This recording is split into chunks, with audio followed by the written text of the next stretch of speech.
Hello everyone, myself Rajat Singh. Welcome to Engineer Adda guys. Guys, I know कि दिवाली आप लोग मना चुके हैं और आई होप कि आपकी दिवाली अच्छी रही होगी। दिवाली के जस्ट बाद यानी कि 5 तारीख को ये सेशन आप सबके लिए अरेंज किया गया है। इस सेशन में आपको जैसा कि हम लोग सीरीज चलती आ रही थी उसी तरीके से इस सीरीज को कंटिन्यू करने वाले हैं।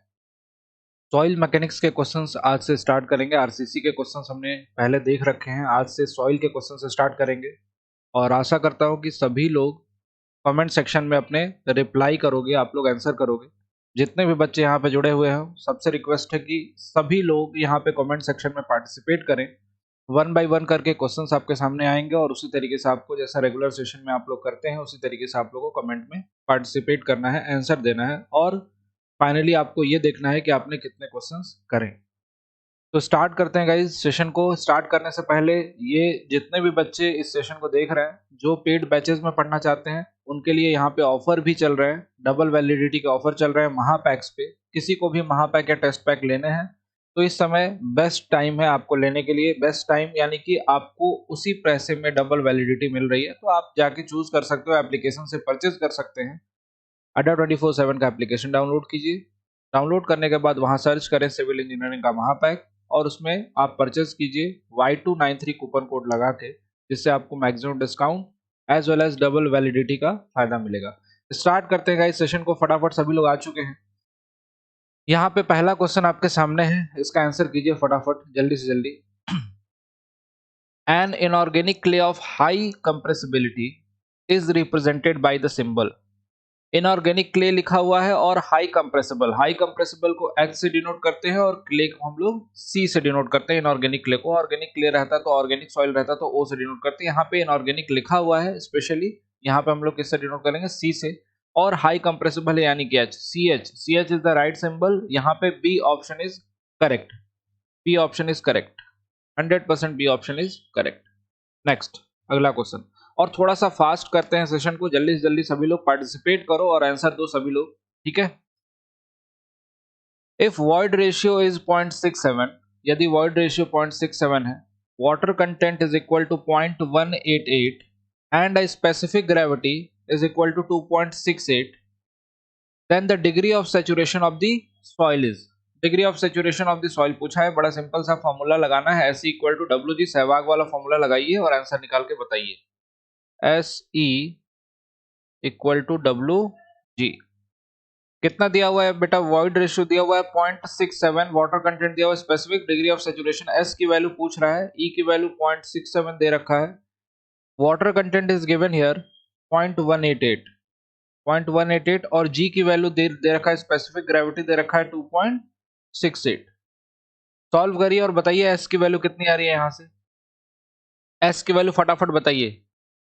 75 पॉइंट समथिंग आ रही है, 75% हो जाएगी, 75.2 आ रहा होगा यहाँ के, आपका आंसर हो जाएगा 75%। सी ऑप्शन इज करेक्ट, 0.752 आएगा, 75.2% इज द करेक्ट आंसर, यानी कि 75 सी ऑप्शन यहाँ पे आपका करेक्ट हो जाएगा, राइट। नेक्स्ट अगले क्वेश्चन की तरफ बढ़ते हैं। If the specific gravity of soil is represented by G and the void ratio is E, the hydraulic gradient I is expressed as। Hydraulic gradient I को हम लोग कैसे एक्सप्रेस करते हैं ये पूछा है यहाँ पे। स्पेसिफिक ग्रेविटी अगर G है तो बड़ा ही सिंपल सा फॉर्मूला है, आपको I की वैल्यू पूछा है, I को कैसे रिप्रेजेंट करते हैं जल्दी से बताइए। A B C और D में से कौन सा ऑप्शन करेक्ट है, फटाफट जल्दी से जल्दी सभी लोग। कैसे निकालते हैं आप लोग यार, गामा ड्राई निकालते हैं, गामा सबमर्ज निकालते हैं, उसमें गामा W से डिवाइड कर देते हैं, यहाँ पे आपका निकल जाएगा G-1/1 प्लस ई, बिल्कुल करेक्ट है। G-1/1 plus E is the correct answer. यहाँ पे आपका A option is correct, A option is correct. Next, the direct shear test suffers from the following disadvantage. Direct shear test का कौन सा disadvantage है, यहाँ पे चारों ऑप्शन में से पढ़ के बताना है। अच्छा क्वेश्चन है ये, इंपॉर्टेंट मार्क कर सकते हो इस क्वेश्चन को, ठीक है। जल्दी से जल्दी बताइए, इस क्वेश्चन का जवाब दीजिए फटाफट। सभी लोग पढ़िए इस क्वेश्चन को और आंसर कीजिए। पहला लिखिए क्या लिखा हुआ है, drainage condition can't be control. Drainage condition control नहीं कर पाते हैं इसमें। Next, pore water pressure can not be measured. Pore water pressure measure नहीं कर पाओगे, ड्रेनेज कंट्रोल नहीं कर पाओगे तो पोर वाटर प्रेशर भी मेजर नहीं कर पाओगे। Shear stress on the failure plane is not uniform, failure plane पे शियर स्ट्रेस यूनिफॉर्म नहीं होती है। ये बिल्कुल सारे के सारे ऑप्शंस यहाँ पे आपको करेक्ट लिख रहे हैं, यहाँ पे करेक्ट है, ये सारे के सारे डिसएडवांटेजेस हैं, ठीक। यहाँ पे डी ऑप्शन आपका क्या हो जाएगा, यहाँ पे करेक्ट हो जाएगा, D option is correct. Question number 4 के लिए D option is correct, right. Next question number 5, uniformity coefficient of well graded sand is, well graded sand के लिए यूनिफॉर्मिटी कोफिशिएंट की वैल्यू कितनी होती है।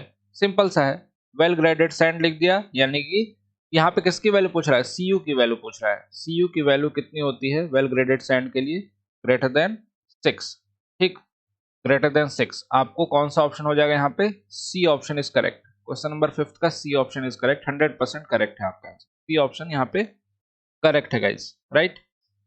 Next, the moisture content of the soil below which the soil volume becomes constant is called, moisture content जिसके नीचे soil का volume constant हो जाता है। आप लोगों ने ग्राफ भी देखा होगा, ठीक, liquid limit, shrinkage limit, plastic limit, ये सब बनाते हैं हम लोग इस ग्राफ में। यहाँ पे आप सबसे पहले क्या लिखते हो, यहाँ पे श्रिंकेज लिमिट लिखते हो, उसके बाद प्लास्टिक लिमिट आता है, उसके बाद लिक्विड लिमिट आता है, जिसके बाद शियर स्ट्रेंथ 0 हो जाती है ऑलमोस्ट। तो ये देखो, श्रिंकेज लिमिट से कम अगर मॉइस्चर होगा तो यहाँ पे वॉल्यूम होता है, इस एक्सिस पे वॉल्यूम की वैल्यू चेंज नहीं होती। क्यों? क्योंकि इससे कम जब मॉइस्चर होगा तो उसमें जो वॉइड्स होंगे उन वॉइड्स में वाटर की जगह एयर ऑक्यूपाई करने लगता है, वॉइड्स में से वाटर निकलेगा, एयर आने लगेगा। तो जैसे जैसे श्रिंकेज लिमिट से पानी को कम करते हैं हम लोग सॉइल के अंदर से, तो वॉल्यूम चेंज नहीं होता, वॉल्यूम कॉन्स्टेंट होता है। यही पूछा है क्वेश्चन में, the moisture content of the soil below विच, जिसके नीचे the soil volume become constant, जिसके नीचे सॉइल कांस्टेंट हो जाता है वॉल्यूम सॉइल का, वो कौन सा मॉइस्चर कंटेंट होता है, that is shrinkage limit. C option, बिल्कुल मैक्सिमम बच्चे यहाँ पे सी ऑप्शन, सबका आंसर सही है यहाँ पे, C option is correct. Next, the sample of saturated clay has a porosity of 0.562, sample of saturated clay has a porosity of 0.562, the void ratio of the clay is, clay की void ratio क्या होगी यहाँ पे पूछा है। Saturated clay है, यहाँ पे एक हिंट दे दिया आपको, हैज अ पोरोसिटी इतना, void ratio पूछ लिया। यहाँ पे पोरोसिटी देके void ratio पूछ लिया यार, तो बड़ा ही सिंपल सा क्वेश्चन है। यहाँ पे पोरोसिटी और void ratio में रिलेशन आपको पता है, उसी रिलेशन से हम लोग कैलकुलेट कर लेंगे। फॉर्मूले को लगाइए, ठीक। यहाँ पे कितना दे रखा है पोरोसिटी, 0.562, 1 माइनस 0.562, कैलकुलेट करके बताइए जरा ई की वैल्यू कितनी आ रही है, जल्दी से बताइए कैलकुलेट करके। क्वेश्चन नंबर 7 का आंसर आई थिंक 1.283 आ रहा होगा,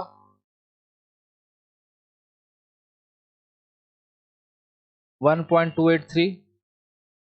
ए option is true, A option is right here, okay. Next, question number 8, coefficient of permeability of soil varies approximately as, coefficient of permeability कैसे वेरी करती है सॉइल की, और आपने पढ़ा होगा एलन हेजन फॉर्मूला, वहां पे आपने पढ़ा होगा C इंटू D10 का स्क्वायर। यहाँ पे ऑप्शन कौन सा हो जाएगा, D10 स्क्वायर के प्रोपोर्शनल होती है। ये ऑप्शन इज 100% करेक्ट, ठीक है। 8th क्वेश्चन था ये, ए ऑप्शन इज करेक्ट, राइट। ये D10 का स्क्वायर लिखा हुआ है जो कि इफेक्टिव साइज होता है, इसका स्क्वायर बिल्कुल करेक्ट है। Next question number 9, for a granular soil with increasing void ratio the critical hydraulic gradient, granular soil के लिए for increasing void ratio the critical hydraulic gradient, void ratio को increase करेंगे तो IC की value, ICR की value कितनी होगी, बढ़ेगी घटेगी, क्या होगा, ऑप्शन दिया हुआ है, जल्दी से बताइए। क्वेश्चन नंबर 9 का आंसर सबको फटाफट बताना है। ऑब्वियस सी बात है, क्रिटिकल हाइड्रोलिक ग्रेडियंट ई के इनवर्सली प्रोपोर्शनल होता है। अगर इंक्रीजिंग वॉइड रेशियो को इंक्रीज किया जाएगा तो क्रिटिकल हाइड्रोलिक ग्रेडियंट की वैल्यू क्या होगी, डिक्रीज होगी। ए ऑप्शन इज करेक्ट। अभी पीछे फॉर्मूला भी देखा था आई का, ये ए ऑप्शन करेक्ट हो जाएगा यहाँ पे, ठीक है। A option is correct, G-1/1 plus e बढ़ाओगे तो आई की वैल्यू घटेगी। When the plastic limit of a soil When the plastic limit of a soil is greater than the liquid limit, then the plasticity index, IP की value पूछ रहा है, WL minus WP बोल रहा है कि when WP is greater than WL, then IP की value क्या होगी? IP की वैल्यू नेगेटिव नहीं होगी, IP की वैल्यू 0 ले लेते हैं इस केस में हम, ठीक। IP की वैल्यू 0 से कम नहीं होती है, नेगेटिव नहीं होती है, यहाँ पे 0 ले लिया जाता है। तो 10th क्वेश्चन का B option is correct. B option is absolutely correct guys. Next, the property of a fluid which determines its resistance to shearing stress is called. The property of a fluid which determines its resistance to shearing strength. Shear strength के लिए जो resistance आता है, property of fluid पूछ रहा है, the property of fluid which determines the resistance against sharing is called. उस property को क्या बोलते हैं? ऑब्वियस सी बात है, विस्कोसिटी ऑप्शन में दिख रहा है आपको, viscosity, surface tension, adhesion, none of the above. Which one is correct for question number 11? कौन सा ऑप्शन करेक्ट है? जल्दी से बताइए फटाफट आप लोग कमेंट सेक्शन में, और काउंट भी करते रहो सभी लोग यार। सेशन को एक बार लाइक भी कर दो, जितने भी बच्चे देख रहे हैं, है ना, सेशन को एक बार लाइक जरूर कर दीजिए, जितने भी लोग हैं यहाँ पे जुड़े हुए हो, ठीक। क्या आंसर हो जाएगा इसका? बिल्कुल a option is correct, viscosity. Viscosity इसका आंसर हो जाएगा correct, 100% a option is correct. Next, the shearing strength of a cohesionless soil depends on. Cohesionless soil के लिए शियर स्ट्रेंथ किस पे डिपेंड करेगी? Dry density, rate of loading, confining pressure, all of the above. Shearing strength of a cohesionless soil depends on. Cohesionless soil लिखा हुआ है यानी कि सैंड की बात कर रहा है, उसकी शियर स्ट्रेंथ किस पे डिपेंड करती है ये पूछा हुआ है। क्वेश्चन नंबर 12 का फटाफट आंसर बताइए। ये भी अच्छे क्वेश्चन की कैटेगरी में मैं इसको रखूंगा। रेट ऑफ लोडिंग पे डिपेंड करता है, रेट ऑफ लोडिंग को बढ़ा रहे हैं घटा रहे हैं उसके हिसाब से शियर स्ट्रेंथ, जब ज्यादा रेट ऑफ लोडिंग तेज हो जाती है तो शियर स्ट्रेंथ इंक्रीज हो जाती है। यहाँ पे रेट ऑफ लोडिंग पे बिल्कुल डिपेंड करेगा, ये बी ऑप्शन बिल्कुल आपका करेक्ट है, B option is correct, rate of loading.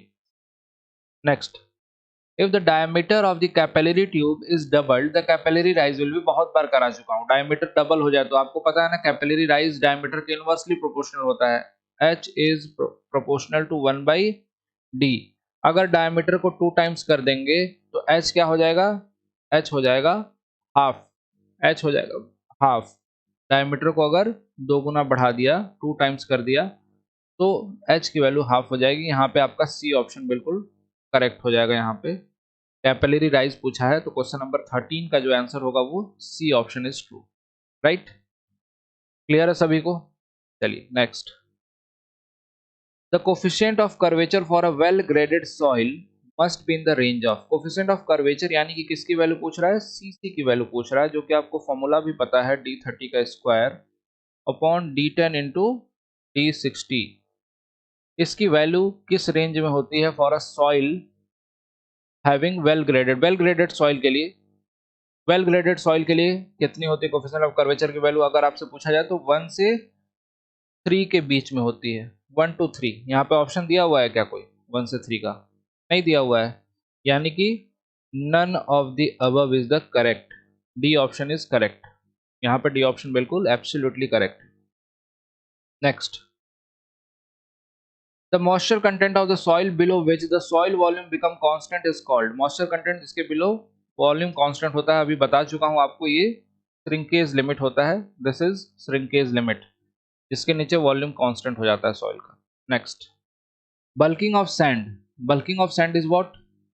Bulking of sand मतलब सैंड जो होती है वो मॉइस्चर ऑब्जॉर्व करने के अंदर उसके वॉल्यूम में इंक्रीमेंट होता है, कुछ मॉइस्चर ऑब्जॉर्व करके वॉल्यूम में ज्यादा इंक्रीमेंट होता है। 4% 5% मॉइस्चर ऑब्जॉर्व करता है तो वॉल्यूम 15 से 20% तक इंक्रीज हो जाता है, इसको हम लोग बोलते हैं bulking of sand.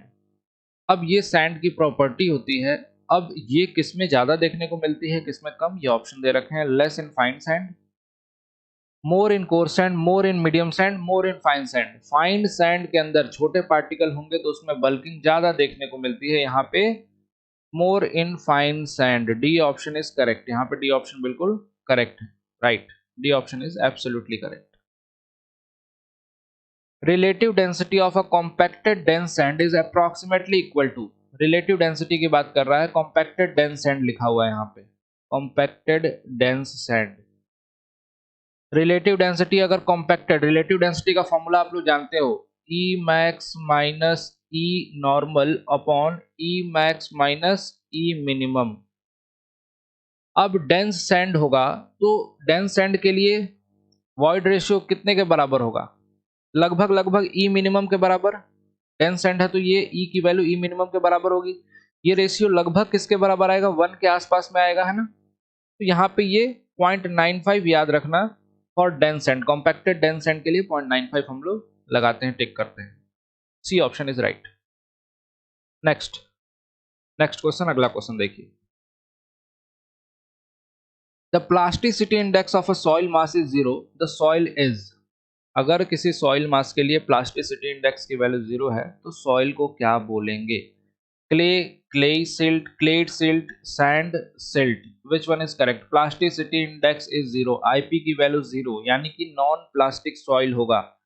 Non plastic soil sand होता है, क्ले तो प्लास्टिक सॉइल के अंदर आता है, तो सी ऑप्शन यहाँ पे 100% आपका करेक्ट हो जाएगा, ठीक।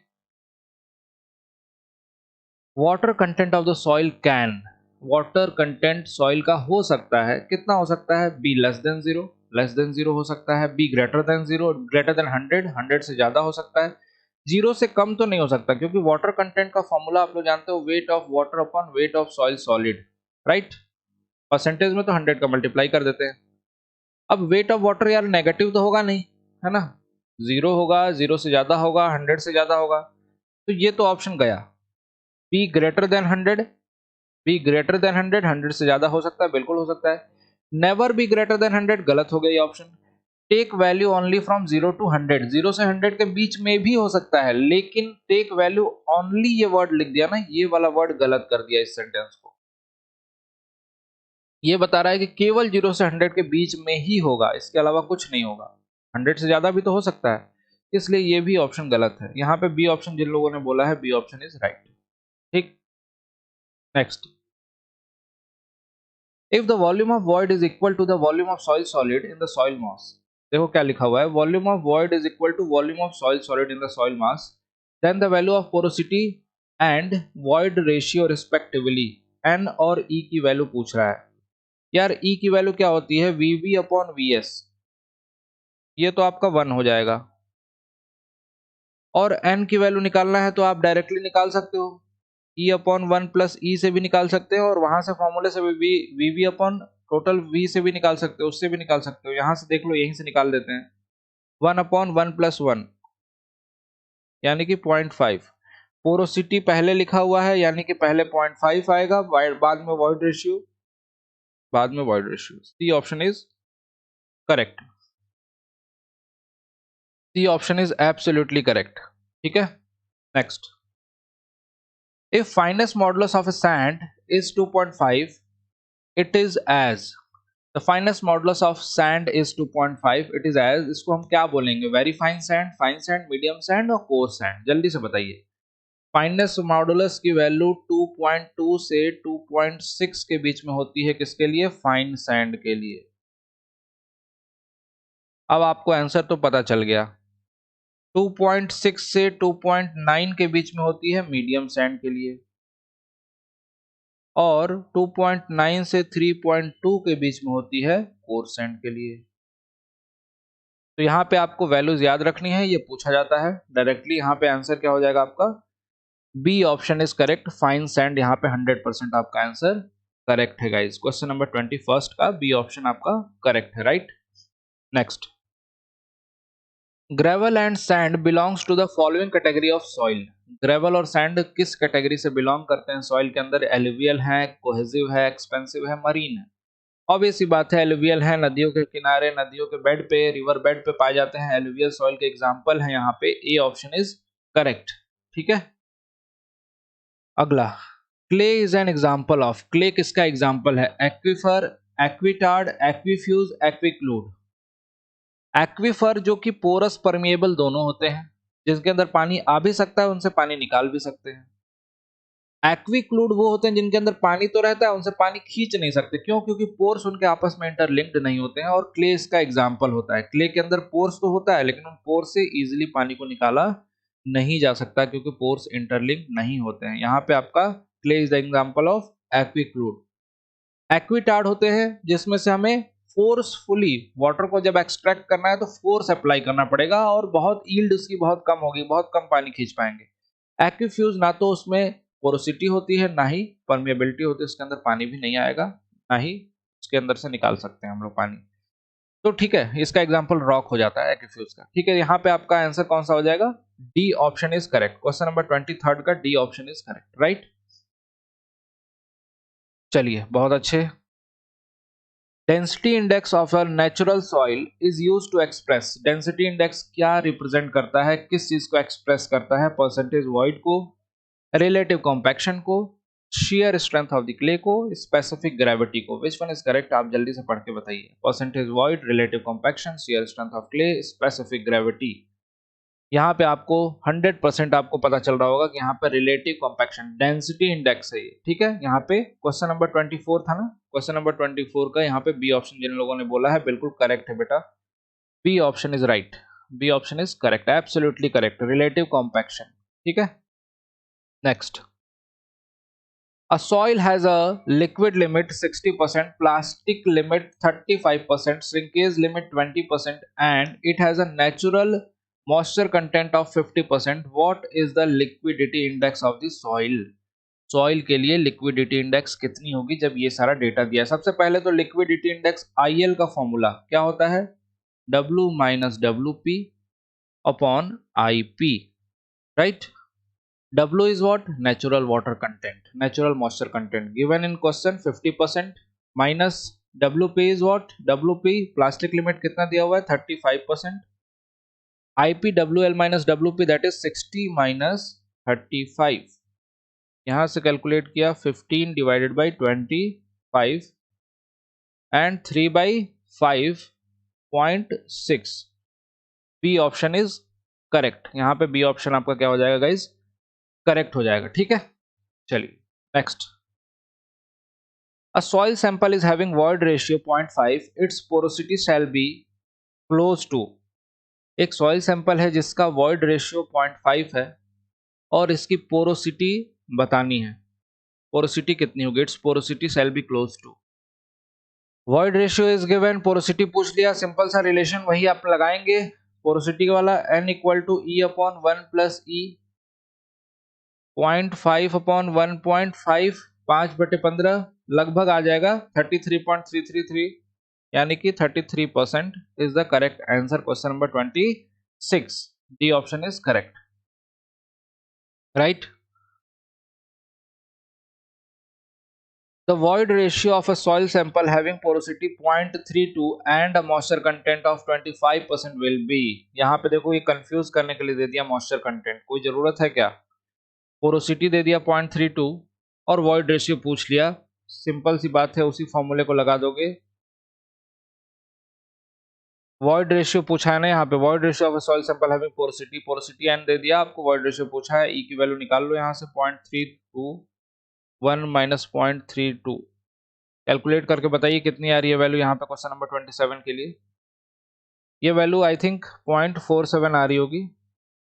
ठीक, बी ऑप्शन आपका करेक्ट हो जाएगा, B option is correct.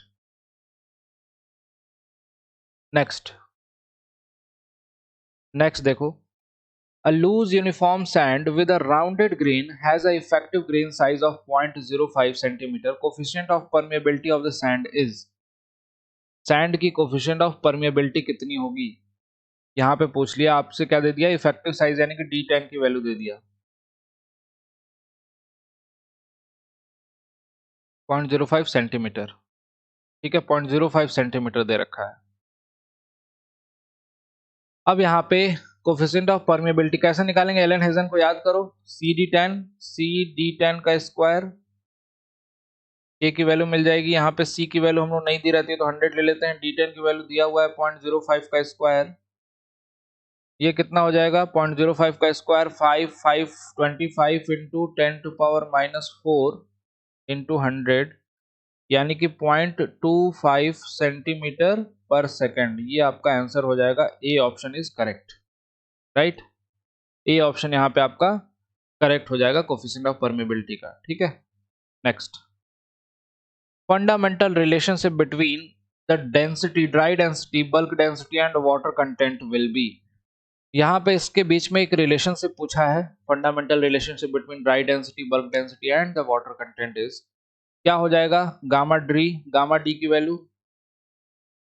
Gamma upon 1 plus W, gamma dry equal to gamma bulk upon 1 plus W, where W is what, water content. यहाँ पे आपका B option is absolutely correct, B option is absolutely correct, right, बिल्कुल। Next, when shear test is use to find out the shear strength of, अच्छा question है, यहाँ पे important mark कर लीजिए। वेन शेयर टेस्ट किसके लिए यूज करते हैं हम लोग, जनरली यूज करते हैं क्लेई सॉइल के लिए, ताकि उसमें वेन्स अच्छे से एम्बेड हो जाए, धस जाए, जिससे कि हम लोग उसकी शेयर स्ट्रेंथ उसको रोटेट करके निकाल सकें। यहाँ पे सी ऑप्शन बिल्कुल करेक्ट है गाइज। क्लेई सॉइल के लिए मोस्ट सुटेबल टेस्ट जो होता है वो वेन शेयर टेस्ट होता है, to find the shear strength of the soil, ठीक है। ये इन सीटू भी होता है, फील्ड पे भी फील्ड टेस्ट भी होता है, लैब टेस्ट भी होता है, दोनों जगह कर सकते हैं, ठीक है। When shear test is use to find out the shear strength of the clay soil, D और C option is absolutely correct. यहाँ पे C ऑप्शन आपका बिल्कुल करेक्ट है, ठीक है। तो गाइज अभी छोटे छोटे ही सेशन रखते हैं 2 दिन तक, मंडे से फिर आपके रेगुलर जो सेशन चलते थे, लार्ज सेशन जो होते थे, वो प्रॉपर उसको मिलने लगेंगे आप लोगों को, ठीक है। अभी चूंकि दिवाली का माहौल चल रहा है, इसलिए थोड़ा सा सेशन छोटा ही शॉर्ट रखते हैं, और आई होप आप सभी को वीडियो अच्छी लगी होगी और आपने पार्टिसिपेट भी करा होगा। एक बार कमेंट सेक्शन में जरूर बताइए हमें कि कितने क्वेश्चन आप लोगों ने सही किए इस पर्टिकुलर सेशन में, 30 आउट ऑफ कितने आपने स्कोर करा, ये जरूर कमेंट सेक्शन में हमें बताइएगा, और वीडियो कैसी लगी इसके बारे में भी बताइएगा।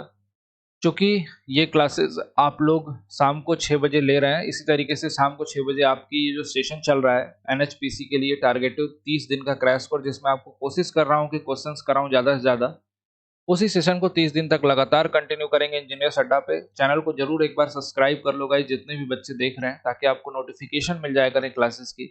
और साथ ही साथ एक बात और बताऊंगा, जो भी बच्चे पढ़ रहे हैं, जो पेड बैचेस में क्लास लेना चाहते हैं, उनके लिए सबसे बेस्ट ऑफर इस टाइम पे दिया जा रहा है, डबल वैलिडिटी का ऑफर। गाइज याद रखिए, डबल वैलिडिटी का मतलब क्या है कि 6 महीने का जो पैक जिस प्राइस में अवेलेबल था, उसी को अब 12 मंथ के लिए दिया जा रहा है, और फ्यू डेज के लिए बस, केवल शायद आज या फिर कल खत्म हो जाए ये ऑफर। जिनको भी एनरोल करना है इसमें एनरोल कर सकते हैं, डबल वैलिडिटी के ऑफर के लाभ उठा सकते हैं। यहाँ पे आप एनरोल करिए अपने आप को, और महापैक को जिनको भी परचेस करना है, ये जैसे सिविल इंजीनियरिंग का महापैक है, आपको बता दूं इस महापैक में अंदर सारी क्लासेस आपको मिल जाती है, चाहे NHPC हो, SSC JEE हो, या फिर किसी भी JEE के एग्जामिनेशन की तैयारी कर रहे हो आप, UPPSC AE हो, UPPSC पॉलिटेक्निक लेक्चरार हो, जो भी वैकेंसी आई हैं सभी की क्लासेस इसमें मिलेंगी आपको, टेक्निकल की, नॉन टेक्निकल की, टेस्ट सीरीज, ई बुक्स, सब कंप्लीट पैकेज होता है ये। और इस समय 6 मंथ वाला पैकेज जो कि ऑलरेडी डिस्काउंटेड प्राइस में मिल रहा था, ऐप पे आपको जाना है, अड्डा 24/7 के ऐप डाउनलोड कीजिए, सर्च कीजिए, उसमें लॉगिन करने के बाद सिविल इंजीनियरिंग का महापैक, नीचे ऑफर का ऑप्शन आएगा, ऑफर में जाके इस कूपन कोड को जैसे ही अप्लाई करोगे, आपको तुरंत डिस्काउंट मिल जाएगा, वो भी मैक्सिमम डिस्काउंट, और मिनिमम प्राइस में ये बैचेस मिल जाएंगे, लगभग 2800 या 2900 रुपए में आपको 12 मंथ के लिए मिल जाएगा, 6 मंथ के साथ 6 मंथ फ्री। और जो 12 महीने वाला पैकेज था 3500 के आसपास, 3600 के आसपास, उसकी भी प्राइस आप जाके चेक कर लो, उसमें अब आपको 24 मंथ के लिए मिल जाएगा, 24 महीने तक जो भी कोर्सेज आएंगे, जो भी आपकी क्लासेस चलेंगी, लाइव क्लासेस, उसके रिकॉर्डेड वीडियो, सब कुछ इसके अंदर मिलेगा। तो देर मत कीजिए, जिनको भी ज्वाइन करना है जाइए, डाउनलोड कीजिए ऐप को और परचेस कीजिए by using Y293 coupon code, इस कूपन कोड को लगाने के बाद, ठीक है। Thank you so much guys, thank you so much. And करते हैं आज का सेशन, मिलते हैं आपसे नेक्स्ट लेक्चर में, तब तक के लिए पढ़ते रहिए इसी तरीके से, और पूरी जी जान लगा दीजिए। अब दिवाली भी आपने मना चुके हो, अब दिवाली के बाद पॉजिटिव एनर्जी के साथ इसी तरीके से लग जाइए, फोकस करिए अपने करियर पे, और आशा करता हूँ कि आप जिस भी गोल को और जिस भी टारगेट को अचीव करना चाहते हो, वो जल्द से जल्द आपको मिले। Thank you so much.